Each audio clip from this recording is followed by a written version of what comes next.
संतान सप्तमी व्रत संतान सुख प्रदान करने वाला व्रत है। इस व्रत से संतान को आरोग्य और दीर्घायु की प्राप्ति होती है।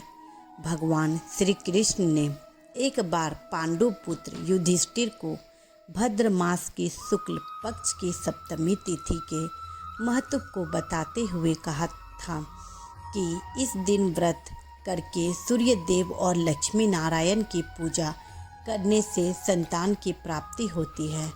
भगवान ने बताया कि इनकी माता देवकी के पुत्रों को कंस जन्म लेते ही मार देता था। लोमस ऋषि ने माता देवकी को तब संतान सप्तमी व्रत के बारे में बताया। माता ने इस व्रत को रखा और लोमस ऋषि के बताए विधान के अनुसार माता ने इस व्रत के नियम का पालन किया। इससे मेरा जन्म हुआ और मैंने कंस के अत्याचार से धरती को मुक्ति दिलाई। संतान सप्तमी व्रत कथा में राजा नहुष की पत्नी की भी कथा प्रसिद्ध है। एक समय अयोध्या में बड़े प्रतापी नहुष नामक राजा राज किया करते थे। राजा की पत्नी का नाम चंद्रमुखी था, जिनकी एक प्रिय सहेली थी रूपमती। एक बार रानी चंद्रमुखी अपनी सहेली के साथ सरयू तट पर स्नान करने गई तो वहां उन्होंने देखा कि बहुत सी महिलाएं संतान सप्तमी व्रत का पूजन कर रही थी। रानी अपनी सहेली के साथ वहां बैठकर संतान सप्तमी व्रत पूजन देखने लगी। उन्होंने भी निश्चय किया कि संतान प्राप्ति के लिए वह भी इस व्रत को रखा करेंगी, लेकिन समय अंतराल में वह भूल गई।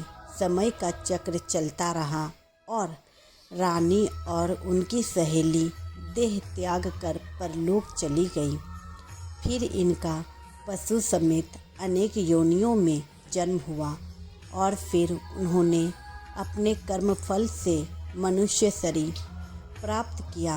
रानी चंद्रमुखी ईश्वरी नामक राजकन्या हुई और उनकी सहेली रूपमती ब्राह्मण की कन्या हुई।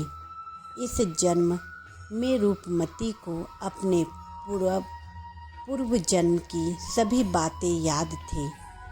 उसने संतान सप्तमी का व्रत किया, जिससे उनसे 8 संतान प्राप्त हुए, लेकिन ईश्वरी ने इस व्रत को नहीं किया, जिससे वह इस जन्म में भी निसंतान थी।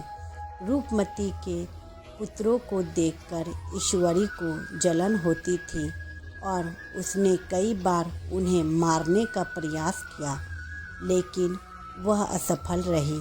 बाद में उसने अपनी गलती मान ली और रूपमती से क्षमा मांगी। रूपमती ने ईश्वरी को क्षमा कर दिया और संतान सप्तमी व्रत करने के लिए कहा।